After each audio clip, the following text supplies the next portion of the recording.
21장 16절에서 22장 9절까지 말씀을 살펴보도록 하겠습니다.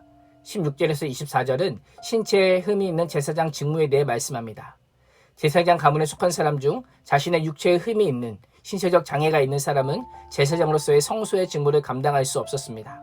선천적으로 장애가 되었든지 후천적으로 장애를 가지게 되었든지 흠이 있는 자는 하나님의 음식을 드리려고 가까이 오지 못하였습니다. 흠은 부족함을 의미하는 것이지 부정함을 의미하는 것이 아닙니다. 동물의 경우에는 흠이 있는 것을 부정한 것으로 간주하였지만 사람의 경우에는 신체에 부족함이 있다 할지라도 그를 부정하다라고 하지 않으십니다. 제사장은 하나님 앞에 드리는 제물의 정언과 부정함을 결정하는 자리에 있기 때문에 제사장 역시 하나님 앞에 드려지기에 합당한 자로 흠이 없어야 했던 것입니다. 제사장의 신체는 하나님의 창조의 온전함과 질서, 성결과 순수와 완전히 무엇보다 중요함을 상징하고 있음을 보여줍니다. 18절에서 21절에는 신체적 흠이 되는 12가지 목록이 소개되고 있습니다. 여기에는 맹인, 다리 저는 자, 외모가 손상되거나 변형된 자, 손발이 부러진 자, 곱사등이나 난쟁이, 눈에 결함이 있거나 괴혈병이나 버짐이 있는 자, 고환이 상한 자는 지성물이나 성물을 먹는 제사장의 특권을 누릴 수는 있었지만 제사를 집전할 수는 없었습니다. 제사장의 직무를 수행하는 것은 매우 고단한 일이었기에 신체적 흠을 가지고 성소에서 여러 사역들을 감당하기는 어려웠을 것입니다. 이러한 규례는 신약시대에 오면서 예수 그리스도께서 모든 의식법을 완성하심으로 폐기되어 더 이상 문자적인 구속력을 가지지 않습니다.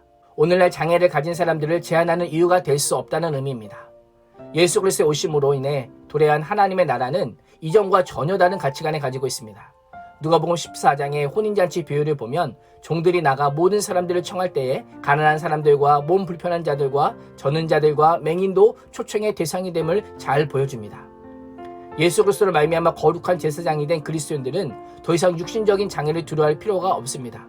진짜 두려워야 될 것은 귀가 멀쩡함에도 하나님의 음성을 듣지 못하고 눈이 멀쩡함에도 하나님의 말씀을 보지 않고 손발이 멀쩡함에도 하나님의 영광을 위해 살지 않는 영적 장애입니다.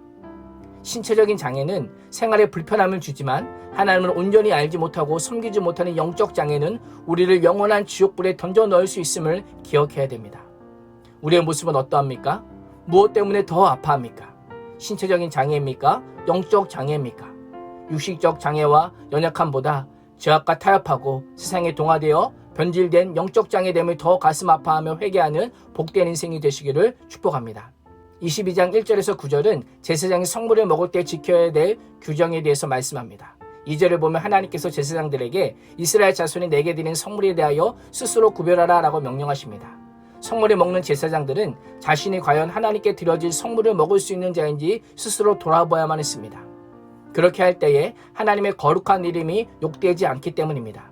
이를 통해서 여호와 하나님께서 이스라엘을 애굽에서 구원하시고 자신에게 예물을 가져오게 하심으로 그들이 섬기는 여호와 하나님만이 경배를 받으시기에 합당한 유일한 하나님이 되심을 온 열방에 선포하길 원하셨던 것입니다. 제사장이 부정하게 제사를 드리거나 성물을 먹으면 결국 이방신을 섬기는 의식까지 되어 여호와라는 이름이 더럽혀지게 되는 것입니다.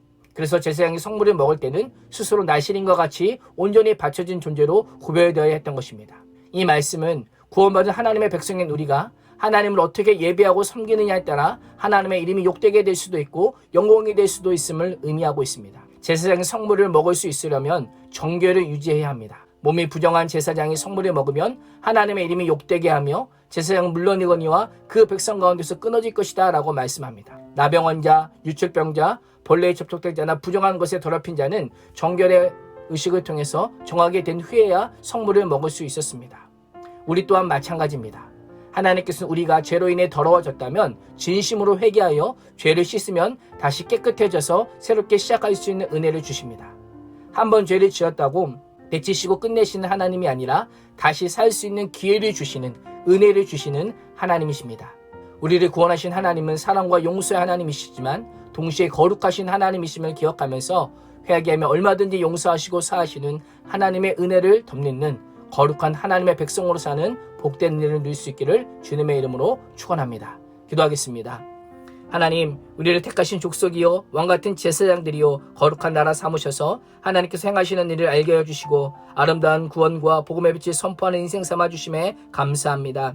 우리의 신체적 장애보다 흠보다 영적인 흠을 더 크게 가슴 아파하며 회개함으로 하나님의 이름을 존귀케 하는 인생 되게 하여 주옵소서. 예수님의 이름으로 기도합니다. 아멘.